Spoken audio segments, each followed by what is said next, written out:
I don't want to do this. It's way too cold. I know, but you've got to do this, honey. But we do this like 100 times a year. I know, and you always say this, but when it comes to the moment, you always rise to the occasion, honey.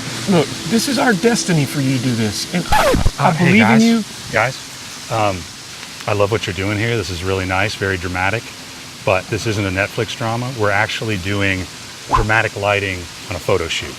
Oh, man. Okay, so maybe if you guys could come on over, because, you know, we got to go ahead and get the photos taken. That'd be great. We were way off on that one. Good gracious.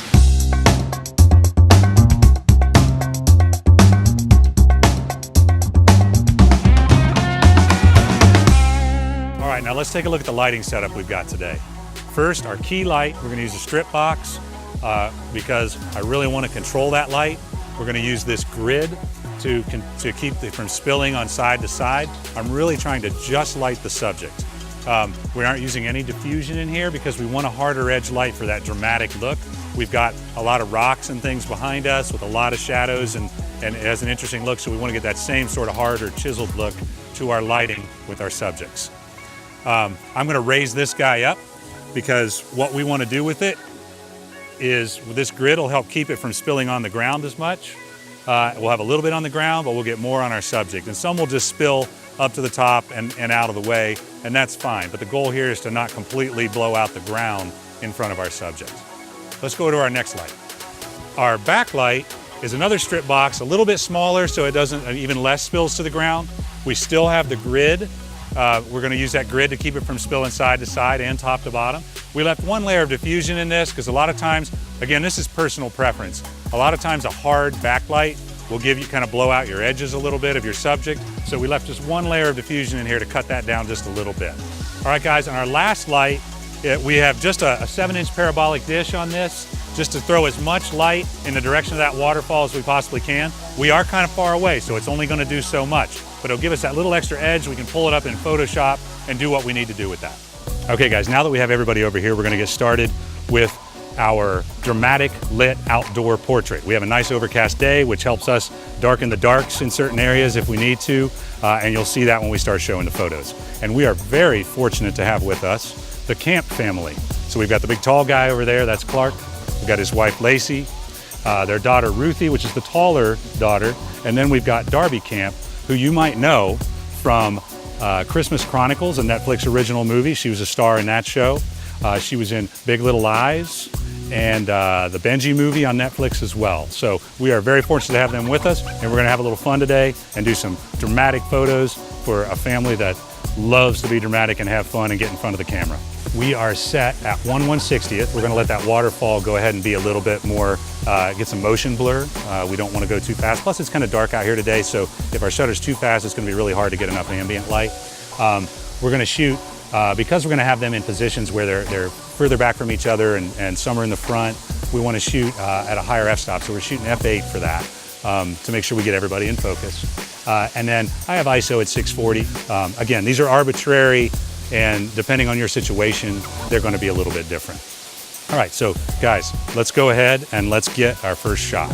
What we're doing first is we're lighting one subject at a time. So we're gonna move the lights after we get a shot, get it exposed the way we want. We're gonna move them around to get the right kind of light on each subject. So here we go. So now we know we've got some dramatic light coming this way. We've got some good light on a couple of our subjects here. We can see from this photo. Now we're gonna move it around and we're gonna pinpoint the light that we need on some of the other subjects.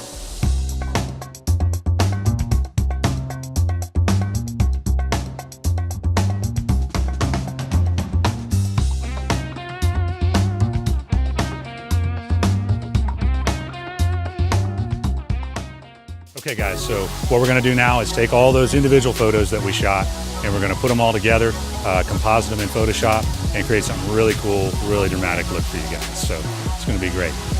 And the kids are gonna, wait, where did the kids go? Figures. I pulled in the raw images and I made some color corrections, but then from there I picked the images I wanted to use for my composite. So this was my base. I took an image with each person lit, but I kind of liked the lighting on both Clark and Lacey in this one. So mom and dad, I'm going to keep the lighting. We're going to switch out Darby here for a different pose that I thought was a little more fun. and then we're going to switch out Ruthie over here for one where the lighting is a little bit better on her. So this was my base. Now the next thing I did was I brought in an image of Darby, and she's looking up at her dad but making a funny face because he's already looking down in that direction anyway. So this new image was composited in. If you take a look at it without the back layer, what you're going to see is I went in, I cropped it down, I just erased everything out, and I erased out a bunch of other things. This is where Mom's arm came in, this was Dad's arm, this was some stuff up high that I didn't think matched as well. I erased a lot of it out. I actually left a little bit of Mom's foot because I liked that for the blend. I think it was harder to blend if I would have come further over here, so I left that. But it's really just erased pieces. And then I erased a little too much here, so what I did is I brought in another Darby layer, and I kind of filled in the holes just a little bit by erasing a little bit less. But what you can see is if I turn these two off and I have this one on, there she is. We bring her in here.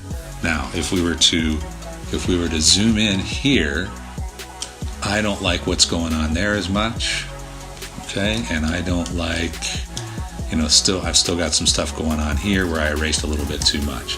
So when I add this other layer in, that brings this back out. It's kind of darker because it's back underneath, and I like the way it looks better than from the other shot, the angle of her foot. Up here, you'll notice this is a lot cleaner. The way I erased it, was able to keep a little bit more in, so everything looks a little more natural and normal in this particular scenario. Now, one thing that you will notice is that right here we have a line. So let's go ahead and show you. This is a little bit of the technique I use throughout the rest of this.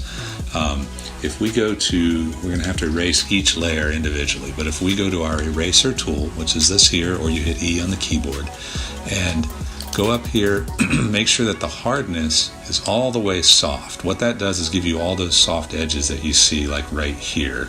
That helps that sort of blend, and you don't pick up that we're compositing the two images. Your eye kind of puts those two together, right? And then we're going to do a size that's, reasonably good size. If it's too small, you're still going to see a distinct line. But if it's bigger, then that edge is nice and soft. So that may be a little too big. So right here, so we hit that and erase those. You're not going to see it yet because I haven't done it to both. So now we do it to this one now. And now you can see magically we've just sort of created a blend. You don't really know that you're going from one to the other. Now the sand back here is a little bit darker, but I'm not worried about that because it's dark over here as well. And then what we're going to do with this is I'm going to add a layer that's a little more complicated to do, but I'm going to add a layer of blue that sort of makes the background get this sort of teal hue all the way around, and that's gonna really mitigate that anyway. Now let's back out of this. I'm just zooming back out using Command minus on my keyboard, and you can use Command plus to zoom in, or you can hit Z and get to your zoom tool, or click it here and then drag to zoom in and out. All right, so now the next thing I wanted to do was I wanted to add Ruthie over here. I wanted to add a different shot of her. So boom, there we go. When I went in and added that shot of her, we've got, I had to do some stuff with the shoes. So remember when I said I had to erase the feet right here because they were showing underneath this shot. So it doesn't matter if this looks a little bit sloppy because this is going to go over it anyway in one way, shape, or form, right? But when I did my erasing, same thing here. I went in and I grabbed my eraser tool. I just hit E or click here, and I erased, and I fuzzed her out a little bit too much there on the edges. So I brought in an additional layer, lined it up, and did some cleaner erasing here to help blend. So to me, running two layers sometimes just helps with that blend, so you don't get too much. It's not too noticeable where this line is. All right, and I also did it here to fill in more with her foot. As you can see there, fills in and makes it look a little more normal. So now when we back out of our image, that alone by itself is kind of a cool composite image, right? So me being me, I decided, well, I'm going to do something more complicated, and I'm going to show you how this is done. We're going to time lapse through it because it takes a little bit of time. But I created a layer of just blue, or like a blue-green color. Right now, the opacity of this layer is at 25%. If you pull it all the way up, it completely covers the image. But we're going to bring it back down to about 25%. What I'm going to do is erase these guys out of that blue so they pop in their color. I'll probably use a really soft eraser and let some of this stuff get a little bit brighter up front. And then leave the rest of the background with this sort of blue tinge to it, which gives it a more interesting look. So we go to our eraser tool, which we're on, and this time we're going to want to use a much harder brush because we're going to do some precise work here. All right, so we can use a big brush to begin with and start by just kind of erasing out everything here. And by the way, it's at 100%, so everything's at 100%. So we erase, near the edges, but don't get into our background.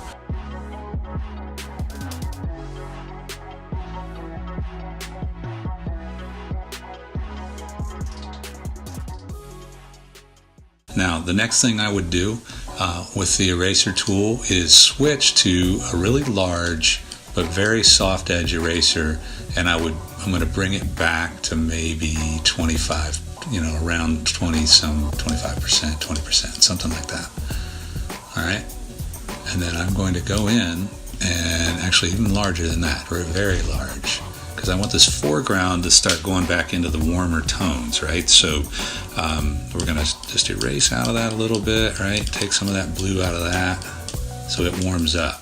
But not too much. We just want it to kind of feel like it faded back to a darker color, right? Again, this is all personal preference, so you can do this however you see fit. But the areas that are lighter up here, I'd prefer to do that with. Okay, so now we've added our kind of blue or teal tinged background, which I think looks really cool.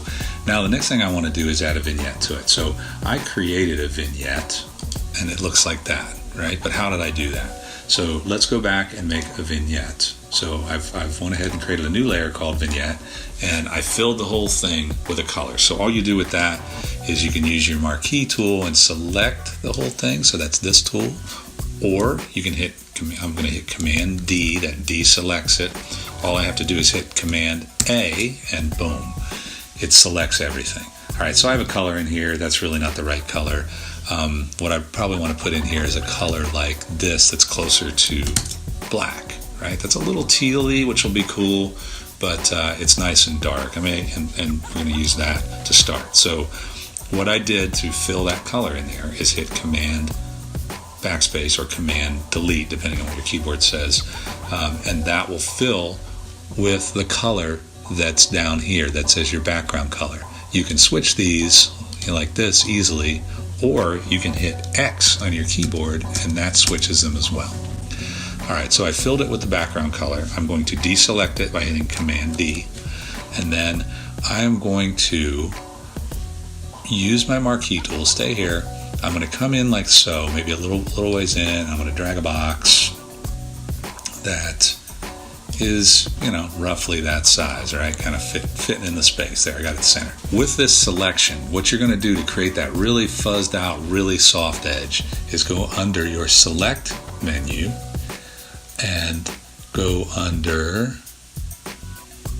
Modify and Feather. As you can see, you can also do Shift F6 to get to feather, but I never remember that one for some reason, so I just typically go in and do it here. But so modify, feather, right? How much do I want to feather? Well, this is about 2,000 pixels wide. I want this to really get a soft edge to it, and you're going to see what happens in a minute. So I did quite a few. Let's do 500 pixels, okay? Boom. Now it looks like that, but that's not really what the selection is. It's actually blurred this way and this way. So now when it's like that, I'm going to hit the delete key. Boom. And you see what it did? It created this crazy soft feathered edge on this. So now the next step is I'm going to deselect. That's Command D, deselect. And then I'm going to change the opacity over here. So you can do that by going here and using this slider, right? So how much of that do you really want on there? Okay, a little bit, maybe a little more. So I'm at 67%. You can also do this as long as you select this tool, select this pointer tool, which you can also do by hitting V on your keyboard. Then you can just type the number that you want, to be this opacity over here. So right now, if you type just one number, it's going to go to the tens. So 6 would make it 60, 7 would make it 70, 8 would make it 80, right? Or if you want to make it 85, then you type it quickly, 85, like that, right? So 85 looks kind of cool. I'm not convinced that this looks like this, right? Doesn't really quite look that way. I made it too light, so that was my mistake. I think what I'd rather do, so it doesn't look like just a bunch more teal, is change that to be desaturated and really be closer to black. So here's what we're going to do. I'm going to hit Command U, which opens up the hue and saturation box, which can also be opened by going under Image and then Hue Saturation. But I like to do it quicker, it makes life a little bit easier. All right, now I'm going to take the saturation completely out of this vignette layer. Boom. All right, already it's starting to look more like a vignette. Now, do I think it's dark enough? No, I don't think it's dark enough. So I'm going to darken it by pulling the lightness slider down a little bit, right? Now it's feeling a little more like a vignette, okay?